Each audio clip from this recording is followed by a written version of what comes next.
नमस्कार साथियों, मेरा नाम है अभिनव तोषांशु पांडे और आज हम बात करने वाले हैं एवरेज यानी कि औसत का। इस सीरीज का ये आखिरी वीडियो है और 11वां वीडियो है। अगर आप लोगों ने औसत के बाकी विषय बाकी प्रश्न नहीं देखे हैं तो पिछले वीडियोस में जाके आप शुरुआत से जो है औसत सीख सकते हैं। और इसके अलावा जो है यदि आप छत्तीसगढ़ की अलग अलग परीक्षाओं की तैयारी कर रहे हैं तो हमारा एक और सीरीज चल रहा है, वो है PYQ सीरीज। तो आप PYQ सीरीज में जो है जब ध्यान देंगे तो आपको जो है वहां पर बाकी चीजें भी सीखने के लिए मिल जाएंगी। तो ठीक है, चलिए आगे बढ़ते हैं हम लोग और देखते हैं कि हमारे पास में प्रश्न किस प्रकार के हैं। सबसे पहला प्रश्न देखिए, किसी कक्षा के विद्यार्थियों का औसत प्राप्तांक कितना है? 68 है। और यदि छात्राओं का औसत 60 और छात्रों का औसत 80 हो तो भाई देखिए, ये जो तरीका है इसे कहते हैं हम एलिगेशन एंड मिक्सचर का तरीका। अब यहाँ पर हम क्या करते हैं, हम यहाँ पर जो है जो हमारा ओवरऑल एवरेज है, मतलब यहाँ पर 68 को रख दिया हम लोगों ने। आप बताइए कि जो बॉयज हैं, मतलब जो छात्र हैं, उनका औसत कितना है? 80 है। और जो गर्ल्स हैं, जो छात्राएं हैं, उनका औसत कितना है? तो यहाँ प्रश्न के हिसाब से 60 है। अब हम क्या करेंगे, अगर इनके अनुपात को निकालना है तो हम क्या करेंगे कि 68 को 80 से घटा देंगे और हमको यहाँ पर क्या मिल जाएगा भाई? 80 में से 68 गया तो 68 के बाद में 69, 70 और 10 80, मतलब 12 यहाँ मिलता है। और इसी तरीके से 68 में से 60 चला जाए तो हमको यहाँ पर मिलेगा 8। तो यहां से पता चला कि लड़कों और लड़कियों की जो संख्या है वो 8:12, मतलब यहां पर बोल सकते हैं हम लोग 2, 4 दूने 8 और 4 तिया 12, 2:3 है। ठीक है। अब प्रश्न क्या पूछ रहा है, कितने प्रतिशत छात्राएं हैं? तो प्रतिशत में बदलने के लिए क्या करेंगे, तो भाई अगर जो है कुल मिला के 5 बच्चे होते तो उसमें से 2 लड़के और 3 लड़कियां हैं। इसका मतलब जो है लड़कियां हैं 3/5 और ये हो जाता है 60% के बराबर। तो हमारा option A is the correct answer. चलिए बढ़ते हैं अगले प्रश्न की ओर। और हमारा अगला प्रश्न क्या कहता है, देखिए, कुल मिलाकर 10 गेंदों में से कुछ लाल और बाकी सफेद हैं। तो हमारे पास में रेड हैं और व्हाइट हैं, ऐसी जो है गेंदें हैं। और इनका औसत मूल्य कितना है? इनका औसत मूल्य है 30 रुपए। अब क्या बोल रहा है कि लाल गेंदों का औसत मूल्य 25 रहा होगा। नहीं नहीं नहीं भाई, सभी गेंदों का औसत मूल्य तो 28 है, यहाँ 30 नहीं, यहाँ पर हमको मिलेगा 28। सभी गेंदों का औसत मूल्य 28 है। और यदि सफेद गेंदों का औसत मूल्य 30 रुपए है और लाल गेंदों का औसत मूल्य 25 रुपए है, तो हम लोग फिर से क्या करेंगे, कुल मिला के औसत 28 है। अब यहाँ 28 में से 25 गया तो 25 के बाद 26, 27, 28, मतलब यहाँ पर 3। और 28 में से 30 में से 28 गया तो 2। मतलब यहाँ पर अगर कुल मिला के 5 गेंदें रही होती तो उसमें से 2 गेंदें लाल और 3 गेंदें सफेद रही होती। लेकिन हमारे पास में 5 गेंदें ही हैं क्या? हमारे पास तो 2 गुना ज्यादा 10 गेंदें हैं। तो इसीलिए जो है लाल गेंदें भी 2 नहीं, 2 गुना ज्यादा 4 होंगी। और इसी तरीके से 3 नहीं, 2 गुना ज्यादा 6 गेंदें नहीं होंगी। हमसे पूछा कितना है सफेद गेंदों की संख्या, तो सफेद गेंदों की संख्या 6 हो गई और ये हमारा करेक्ट आंसर। चलिए बढ़ते हैं अगले प्रश्न की ओर। और अगला प्रश्न क्या बोलता है देखते हैं। अगला प्रश्न कहता है कि एक विद्यालय में कितने विद्यार्थी हैं? टोटल 600 विद्यार्थी हैं। अब उसमें से लड़कों की औसत आयु 12 और लड़कियों की औसत आयु 11 वर्ष। ठीक है, तो भाई लड़के और लड़कियों का तो अलग अलग पता चल गया, लेकिन कुल मिला के जो छात्र हैं उनकी औसत आयु 11 वर्ष 9 महीने है। तो जो कुल मिला के औसत है 11 वर्ष 9 महीने, 11 वर्ष 9 महीने। अब इसको जो है देखिए, लड़कों की जो औसत आयु कितनी है? 12 है, ये बॉयज हैं। और लड़कियों की औसत आयु 11 है, ये गर्ल्स हैं। तो अब हम यहाँ देखेंगे कि 12 में से 11 वर्ष 9 महीने घटा दिया जाए तो 3 महीने बचते हैं। और इसी तरीके से 11 वर्ष 9 महीने में से 11 वर्ष हटा दिया जाए तो 9 महीने बचते हैं। इसका मतलब ये है कि इनकी जो संख्या का अनुपात है, लड़के जो है वो 3 गुना है लड़कियों के। यही तो हमको समझ में आया, 3:1। अब हमसे क्या पूछ रहा है कि अगर कुल विद्यार्थियों की औसत, मतलब कुल 600 विद्यार्थी हैं तो लड़कियां कितनी है भाई? तो हम लोग क्या करेंगे, 600 का जो है, सॉरी 600 का 4 भाग करेंगे। तो हमको हमारा आ जाएगा 150। अब 150 में से तो 150 लड़कियां हैं और 450 लड़के हैं। इस प्रकार से 150 हमारा सही उत्तर। बढ़ते हैं हमारे अगले प्रश्न की ओर। और हमारा अगला प्रश्न क्या कहता है, देखिए अगला प्रश्न कहता है कि एक विद्यालय के 2700 विद्यार्थियों में से लड़कों की औसत आयु 13 वर्ष है और लड़कियों की औसत आयु 12 वर्ष है। मतलब यहाँ लिखेंगे बॉयज, यहाँ लिखेंगे गर्ल्स।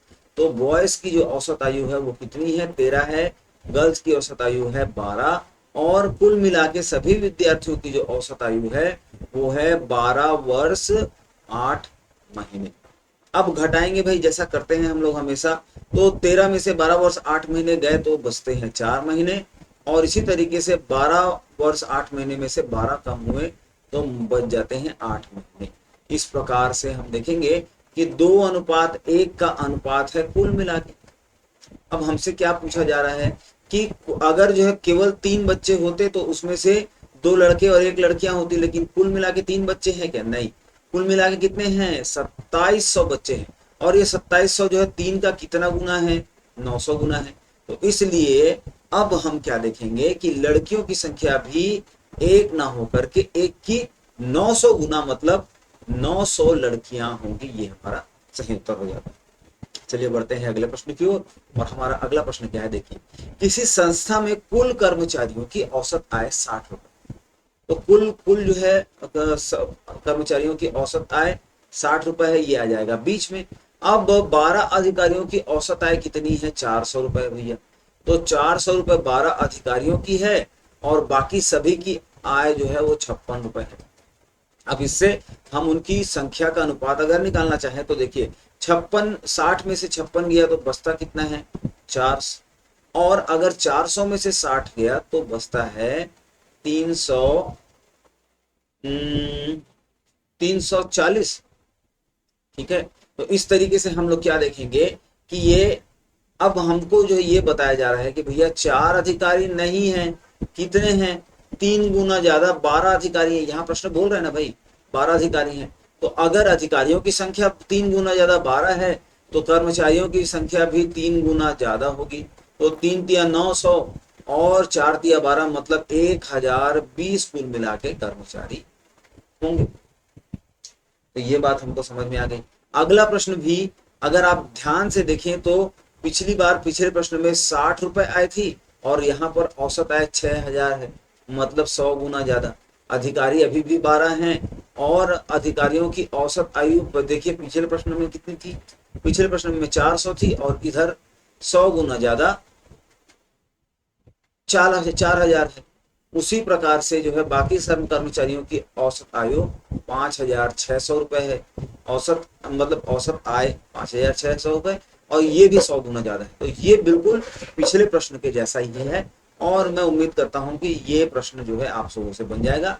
देखिए पिछले बार भी हम लोगों को 1020 उत्तर आया था, यहाँ पर भी 1032 होने की बजाय 1020 होना चाहिए और ये हमारा करेक्ट आंसर हो जाएगा। पढ़ते हैं हमारे अगले प्रश्न की ओर। और हमारा अगला प्रश्न क्या कहता है, देखिए तो अगला प्रश्न कहता है कि 30 पेन और 75 शीश को एक साथ 510 रुपए में खरीदा गया। चलिए ठीक है। अब यदि शीश का औसत मूल्य 2 रुपए हो तो भैया इसका मतलब है कि हर एक शीश 2 रुपए की है। तो जब हम लोग जो है 75 शीश खरीद रहे हैं तो 75 गुणा 2 मतलब 150 और 150 रुपए की तो हम लोगों ने सिर्फ शीश खरीद ली। तो 510 का कुल सामान जिसमें से 150 रुपए की हम लोगों ने पेंसिल खरीदी है, शीश खरीदी है। तो अब बचा कितना, तो भाई 11 में से 5 गया 6 और 5 में से तो 360 रुपए बच गए। और इसमें हम लोगों ने कितनी पेन खरीदी है भाई, 30 पेन खरीदी है। तो 360 बटा 30 और ये 12 दूनी 24, 12 तिया 36, मतलब हमारा जो औसत आया वो 12 रुपए आया और ये ही हमारा सही उत्तर हो जाता। बढ़ेंगे हमारे अगले प्रश्न की ओर और देखते हैं कि आगे क्या है। अगला प्रश्न कहता है कि 2 कक्षाओं ए और बी के औसत 25 तथा 40 थे और एक साथ मिला देने पर सम्मिलित औसत 30 है। तो सम्मिलित औसत को बीच में लिखेंगे, यहां हम ले लेंगे 25 और यहां हम लोग ले लेंगे 40। तो यहां अंतर आएगा, देखिए 25, 30 में से 25 गया तो बचा 5 और 40 में से 30 गया तो बचा 10। तो तो इसका मतलब ये है कि ये जो विद्यार्थियों की संख्या का अनुपात है वो 10:5 है, या हम इसको बोल सकते हैं कि यहाँ पर 2:1 का अनुपात बनता है विद्यार्थियों की संख्या के लिए। बढ़ते हैं हमारे अगले प्रश्न की ओर और देखते हैं अगला प्रश्न क्या बोलता है। अगला प्रश्न कहता है कि सभी कर्मचारियों की औसत आय 10,000 रुपए। तो हम लोगों ने सभी कर्मचारियों की औसत आय 10,000 रुपए लिख ली। उसके बाद बोल रहा है 20 शिक्षकों की औसत आय 12,000 है। तो 12,000 रुपए जो है शिक्षकों की आय हो गई, मतलब टीचर्स की हो गई, और अदर स्टाफ की जो है औसत आय कितनी है, 5,000 है।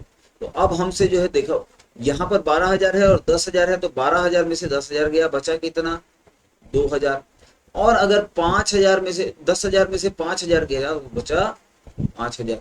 तो मतलब ये है कि अभी शिक्षकों और बाकी स्टाफ का जो है जो क्या कहना चाहिए, उनका जो रेशियो है, जो अनुपात है, वो 5:2 है। लेकिन प्रश्न क्या बोलता है कि शिक्षकों की संख्या 20 है, तो 5 न हो करके अगर 4 गुना ज्यादा 20 शिक्षक होंगे तो अन्य कर्मचारी भी 2 न हो करके 4 गुना ज्यादा मतलब 8 होंगे, और ये हमारा बी सही उत्तर हो जाता है।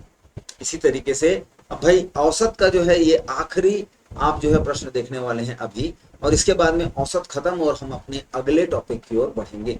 तो अगला लास्ट क्वेश्चन देख लीजिए कि एक कंपनी की पहली तिमाही में औसत 4,000 उत्पाद बनते हैं और उन्हें अगले 9 महीनों तक औसत कितने उत्पाद बनाने होंगे ताकि औसत जो है वो 4,375 हो जाए।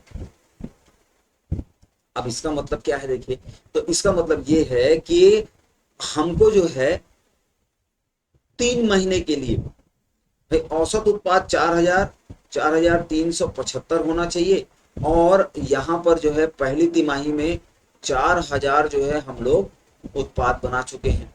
अब भाई कुल मिला के साल भर में कितनी तिमाही होती है, 4। तो मतलब ये है कि हमारे पास में जो है यहाँ पर 1 और ये 3, तो 3 तिमाहियां और बची हैं, और यहाँ पर जो है हमको एक संख्या चाहिए। तो अब जो है देखिए 4,000 और 4,375 का जो अंतर निकालेंगे वो कितना आएगा, तो यहाँ पर आता है 375। तो ये 375 असल में किसी यहाँ पर आने वाली संख्या का 3 गुना है। तो यहाँ पर जो है हम 375/3 कर दें तो हमको मिलेगा 125, और यहाँ जो है वो संख्या आ जाती है। तो हम देख लेते हैं यहाँ कौन सी संख्या आती है, 125। ये हमको कैसे पता चला, क्योंकि हमने 1 तिमाही काम किया है और 3 तिमाही और काम करना है, ये अनुपात बता रहा है, यही तो भैया नियम है। तो 375 का जो है 1 तिहाई होता है 125, और अगर हम जो है 375 में 125 और जोड़ दें तो ये हो जाएगा 4,500। ये हमारा सही उत्तर हो गया। इस प्रकार से हम लोगों ने इस टॉपिक से रिलेटेड बहुत सारे प्रश्न देखे, आगे भी आप जो है बहुत सारे प्रश्न देखते होंगे, देखते रहेंगे, ठीक है। और अगर आपने ये प्रश्न जो है यूट्यूब की बजाय कहीं और देखा है, मान लीजिए फेसबुक में, इंस्टाग्राम में, तो ये हमारा यूट्यूब चैनल का QR कोड है, आप ये स्कैन करके यूट्यूब में आइए, क्योंकि सबसे पहले वीडियो अपलोड यही होता है। और इसके अलावा यदि आपको जो है PDF चाहिए और जो है और दूसरे स्टडी मटेरियल चाहिए, आपके कुछ डाउट है, तो ये हमारा टेलीग्राम चैनल है, यहाँ ज्वाइन करते ही आपको सारे स्टडी मटेरियल्स मिल जाएंगे। तो मिलते हैं अगले वीडियो में, और तब तक के लिए धन्यवाद।